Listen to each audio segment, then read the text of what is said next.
These are the people who shake up the town of Denver.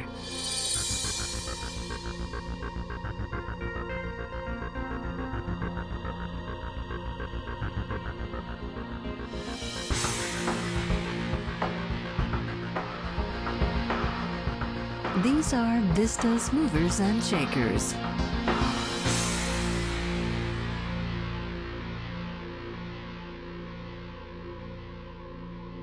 The scouts dubbed him the best player in the draft that was available at the time, and they said he was the next big superstar. What an intimidating journey it's been for Matt Duchene. Just 18 years old, he went from training camp straight to the 2009-2010 roster for the Colorado Avalanche. Were you intimidated, Matt? Yeah, a little bit coming in, 18 years old coming into an NHL training camp and seeing guys you kind of grew up watching is pretty unbelievable. So, I just tried to put those nerves aside and tried to play hockey like I, have my whole life. Well, because you're 1 minute dreaming of playing in the NHL, let alone for your favorite team, right? Yep. And then you find yourself suiting up in the locker room with the guys on the ice. What do you tell yourself? Yeah, I really wish I could go back and really enjoy it more. And I had so many, anxious feelings about it, and I was nervous, trying to fit in with the guys and find my way. And there's not a handbook for that, so you got to kind of figure it out on your own, and you make mistakes here and there. And it was a pretty incredible journey last year, coming in training camp and finishing up the season last year in the playoffs. So it was pretty awesome. Were you sitting there with everything in you saying, please say my name, Avalanche, say my name? And then what happens when you get to live the dream?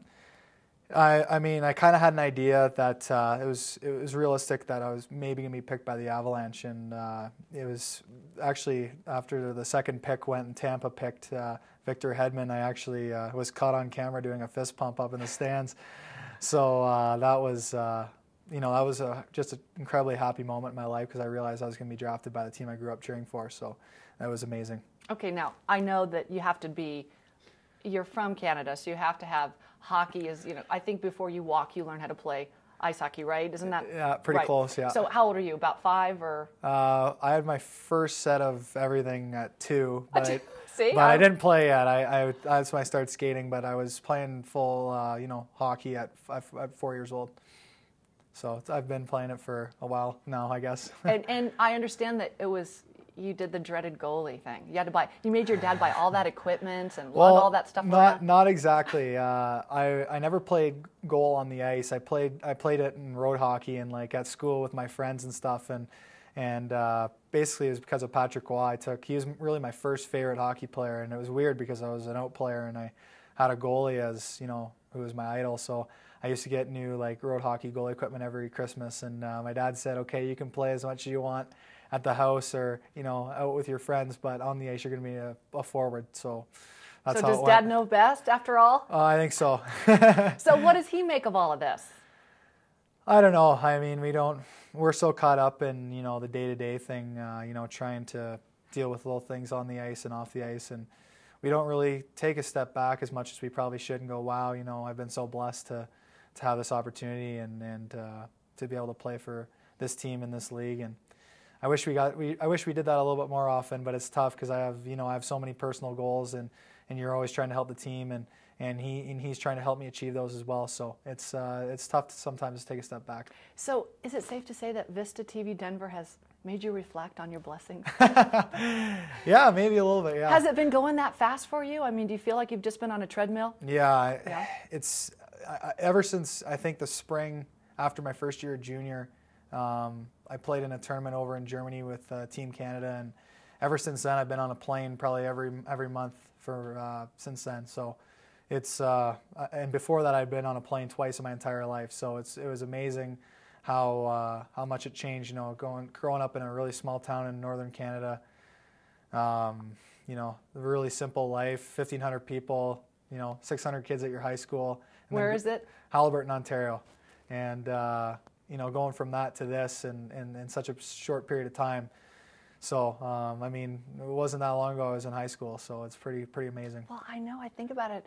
You're such a baby doing this big guy job. Now, did the whole town get together and watch the draft? And just, I mean, did you have everybody behind you and your parents just celebrating? And Yeah, I mean, with the draft, I wasn't obviously in town for it, but because I was in Montreal at the actual draft. But I know a ton of people watched it. Actually, it was the same night I got drafted. It was my grade 12 graduation, so I missed that.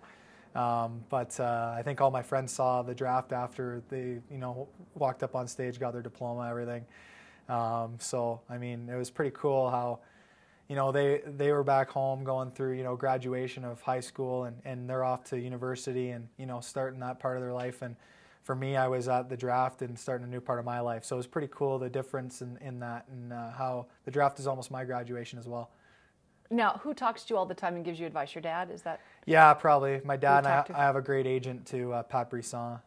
He's amazing. So he's really good. I got an uncle who coaches in the NHL with Vancouver. And he and I talk frequently, and obviously we don't give away each other's secrets, but yeah, he definitely helps me. And also my junior coach, Stan Butler, the guy I had in Brampton, he's been amazing for me too. Well, and then the guys on the team, I mean, you're with some real veterans there.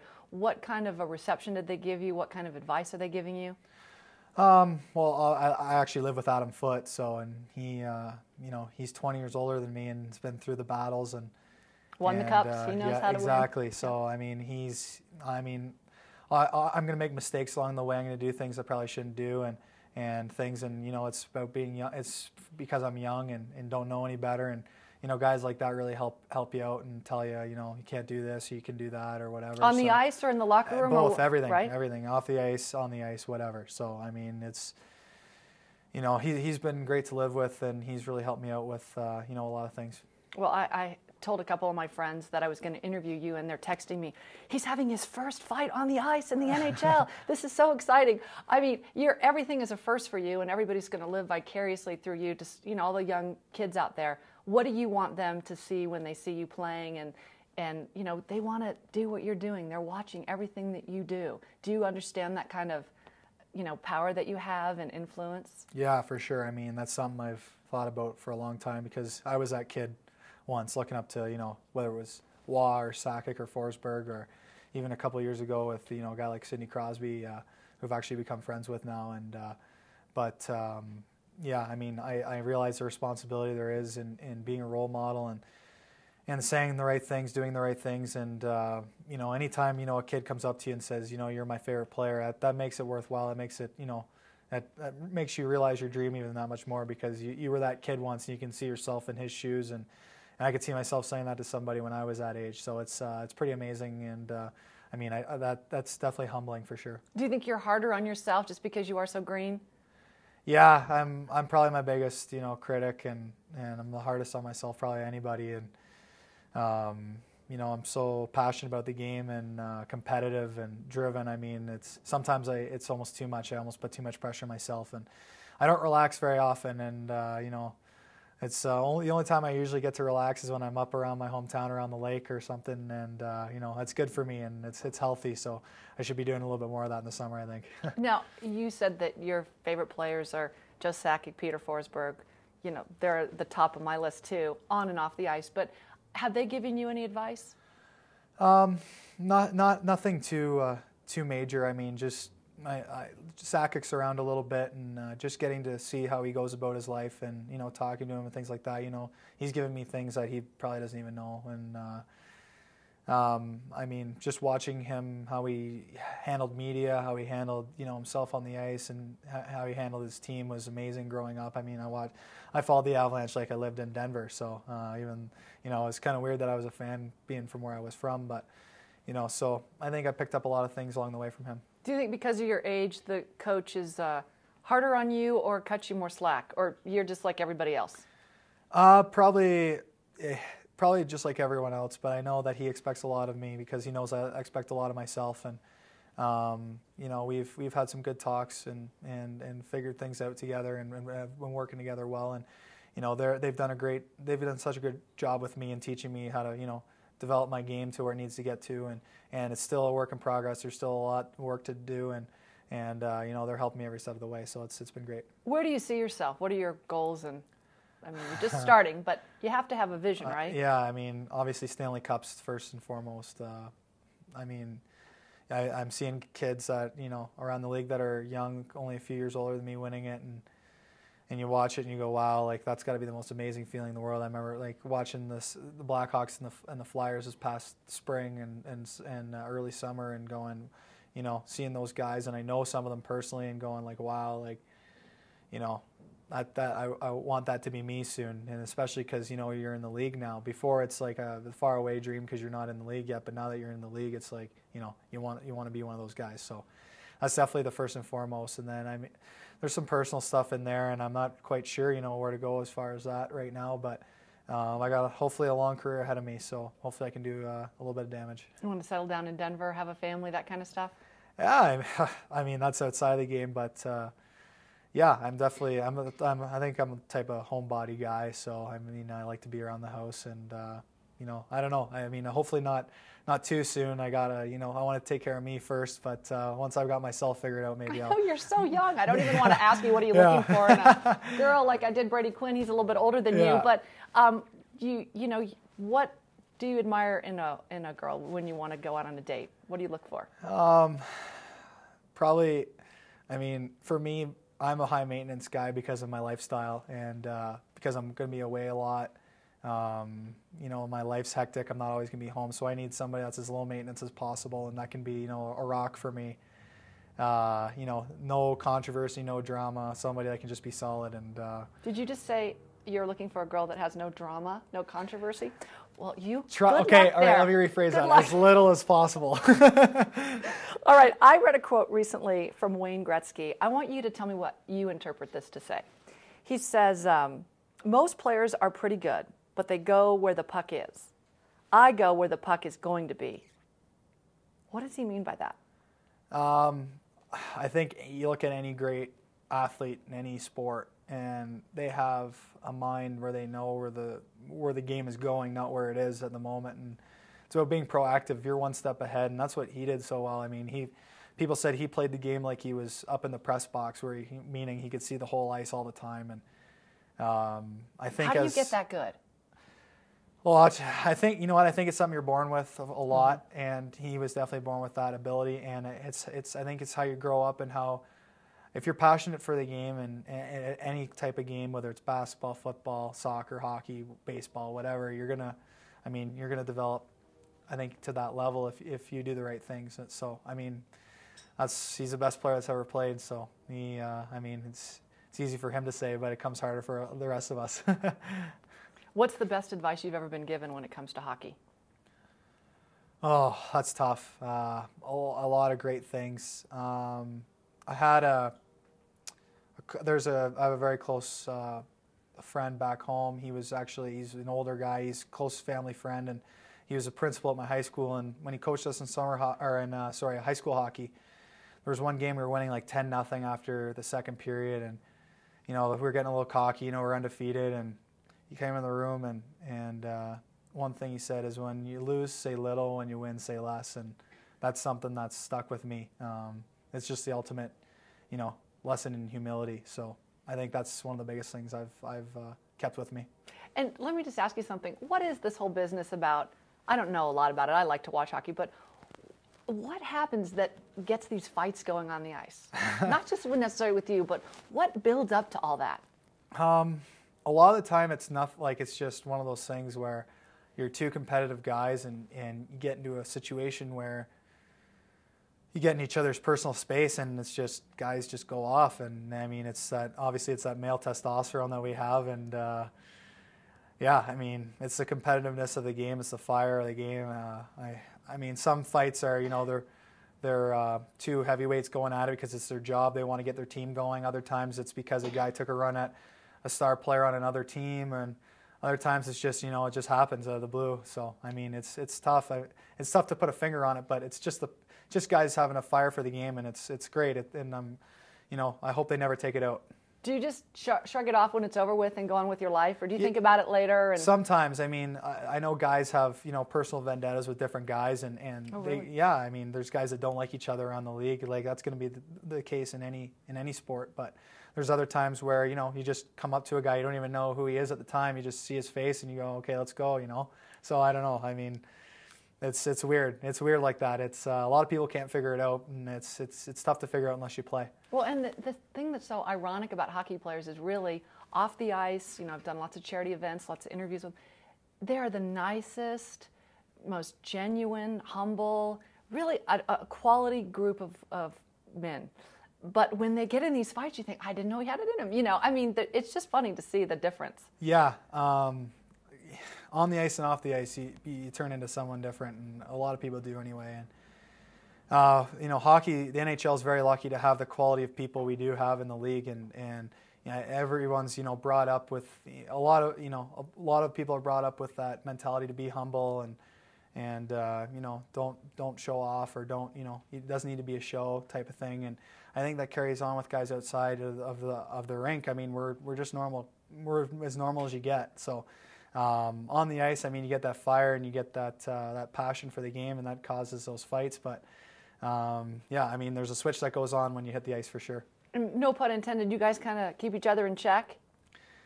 What do you mean? Like, do the other players say, "Okay, hey, it's okay, it's cool"? Do they? Because you'll sometimes see them skate up and say some things when there's a big fight going on.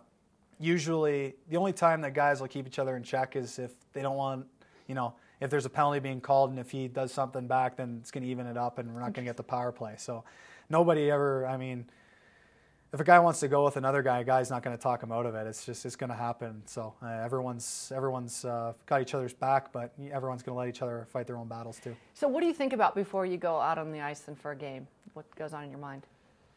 I just try to visualize what I'm going to do in different situations. I'm sitting on the bench, like when I'm watching. There's times too where we play certain teams, and I'll be sitting on the bench, and there's a guy on the other team that I really admire or think does something really well, and I'll sit there and watch him do, his thing and try to pick up what I can from them. And in the dressing room before, I just try and get relaxed. I think when I was younger, I tried to get really pumped up before a game, but for me, I got to be kind of relaxed and happy and confident. And if I'm too high strung, my legs get a little bit spaghetti-like, and I try and do too much, try and go too fast. I just try and be relaxed before I go out there. Do the guys get a kick out of you, do you think? I think in some scenarios, I'm a pretty outgoing guy. And they want you to succeed. They want you to win. Yeah, I hope so. I get that feeling from them. They're a great group of guys, and they've really helped me and been great to me so far. And I'm sure I get on their nerves sometimes with some stuff, but they have kids. They're used to it. Yeah, exactly. Oh, I'm just kidding. I'm just giving you grief.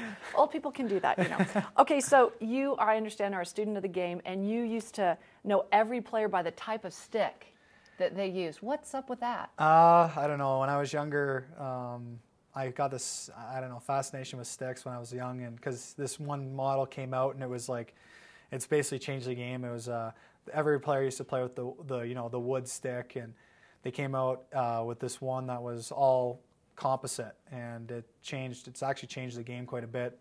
You watch games from 10, 15 years ago, guys can't shoot or pass nearly as hard as they can now, and I think just the age I was at, I just was fascinated by it, so I started watching like what guy uses what stick, and a lot of the times, the way they play actually, complements their stick. If you look at a guy that's got a, more of a shooter, a guy that's got a really good shot, he's got more of a, bigger curve on his stick, where a guy with more of a passer has a, a straighter one. So I tried to implement that myself and try to figure out what would suit me the best. So did you bring your stick with you today? Yeah, I think it's over here. Yeah. Can we see what it looks like, and you can explain to the kids why this is why? Yeah. Well, my curve, I don't know if you can see. I'll try and hold up to the camera here. It's got a toe hook on it. It's opened up a little bit too, so I can. I get the puck up quick, but the toe is to kind of help me with my stick handling and kind of bring it in to shoot. So that's kind of, bring it back? Yeah, sorry. So that's kind of, Ovechkin, Kovalchuk-like with the big hook, and they're great goal scorers. So I try to put that in. And then the shaft of the stick, mine, it's 120 flex, so it's really stiff. The higher the number, the stiffer it is. Most guys use around 100. And but I like a stiff stick for face-offs and passing and stick handling. And then this is the new Reebok model. I got to put that in there because they do. You might get a sponsorship, or you have one. No, I have one with them. Oh, good. So, okay, Reebok. They're good Reebok. to me, so I got to be good to them. Yeah, and, you do. So this is the new one. It's actually got holes in it, as you can see. It's the only stick on the market that has that. Now, did you play with this one? Yeah, this one's broken, I think. Is that why you're cracked at the signing back. it and going to give it to me for charity? I So we mean- can use it, because we can say you actually used Yeah, this. I did use it. Yeah, When I you're did the use it. superstar of all time. I was thinking you have a pretty good chance of winning a Stanley Cup starting out at such a young I hope age. so. So, I mean, yeah, I definitely use that. So. All right, so we always ask people some fun questions at the end. These are... Okay. Let's see here. I can't ask him the first one. You're not old enough. Domestic or imported beer? You can't answer that. You're not old enough. Okay. I'm old enough in Canada, but we'll stay away from that. Children, he does not drink at all, and he's too No, young. that's right, okay, I don't. I could eat blank every day. Pasta, any type of pasta, or even I have a lot of things I could eat every day. I mean, I love pasta, but Just plain, or what do you put on it? I don't know. I throw Parmesan cheese on that, a little bit of sauce. I don't know. Salmon's another thing I could eat every day. I love fish. Well, you need the calories. I watch you guys out there. Can't believe it. All right, favorite movie? That's tough. Comedy, I would say Wedding Crashers. I absolutely love that movie. And there's a hockey movie called The Rocket, and it's about Maurice Richard. And he's the reason I wear number 9, and it came out a while ago. And that's probably my favorite. I mean, serious drama, I guess. All right, I'm gonna have to check it out. Favorite restaurant in Denver that you've tried out? Geez, that one's tough. I actually just went to one with my dad and a couple other people called Bonefish Grill, and it's seafood. I love seafood, so I'd have to go with that one right now. What annoys you about people? I don't know. What annoys me about people? That's a tough one.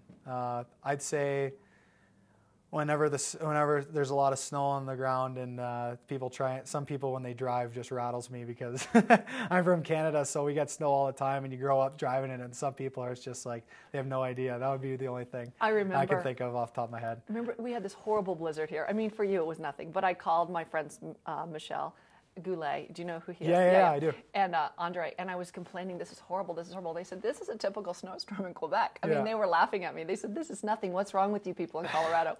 So that's funny. All right, if you weren't doing this, what would you be doing? Graduating from high school? Yeah. Well, I did graduate from high school. I'm just kidding. I don't know. I mean, there's, in terms of schooling, I think I was going to go into something like graphic design. Something like that. So I mean, that's kind of boring a little bit, but I'm really into music as well. So my dad actually had a band when I was young, and I've been really into music, and I play guitar and a bit of drums too. So I mean, I probably would have followed that passion when I was younger, and maybe be doing something like that. I don't know. What's your favorite band? Okay, I'm all over the place. I'm a big country fan, but I also like rock. But my favorite band is Green Day. Okay. So, and in terms of country, Brad Paisley is my favorite. So, I mean, I go there. If you listen to those two, there's no resemblance in the type of music, but I love both of them. That's great. That says a lot about you. You're not just stuck in one Yeah. place. That's good. That's good. One word that sums you up personally and professionally. I'd say passionate. Yeah. I mean, I don't really. There's a few other words, but.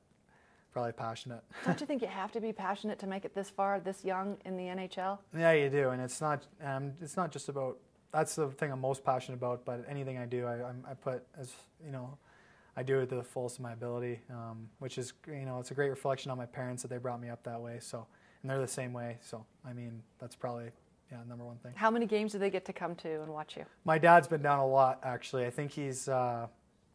Getting a little bored with his job up north, and wants to be down here a little bit more because the weather's so nice down here, and up north it's it's a little bit not great this time of year. So he's been down a little bit, and I've been to some games, and I know he loves every minute of it, and I love having him down here, so it's good.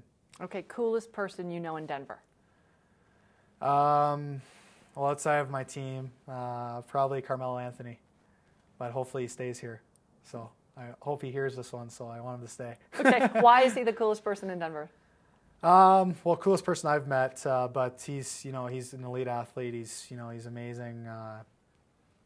He's one of the best basketball players in the world. So, And when I met him, he was a great guy, and really, he actually asked me to trade jerseys with him, so that was pretty cool. And it was neat meeting a guy like that from another sport that's, doing what he does. He's a good guy. I agree. Okay, this is not for a long time, but long after you're gone. What do you hope people will say about you? Hopefully not for a long time, but just that, I treated people with, how I'd want to be treated, and I don't want to have many people say much bad about me, and I know obviously that's impossible, but I was hardworking and tried to put a smile on people's faces. One piece of advice you want to pass along? In terms of hockey, or life. I think life. I mean, you only think hockey, isn't that? Yeah, well, that's my life, so I mean, Yeah. I guess it has to be about that. Your girlfriend better really like hockey. That's just. I'd say probably enjoy the moment and try and live it to the fullest, because sometimes it passes you by too fast and you wish you enjoyed it later. Well, thank you for that advice, and thank you for joining us on Vista TV Denver, Matt Duchene. Thanks for having me. Wish you all the best. Thank you.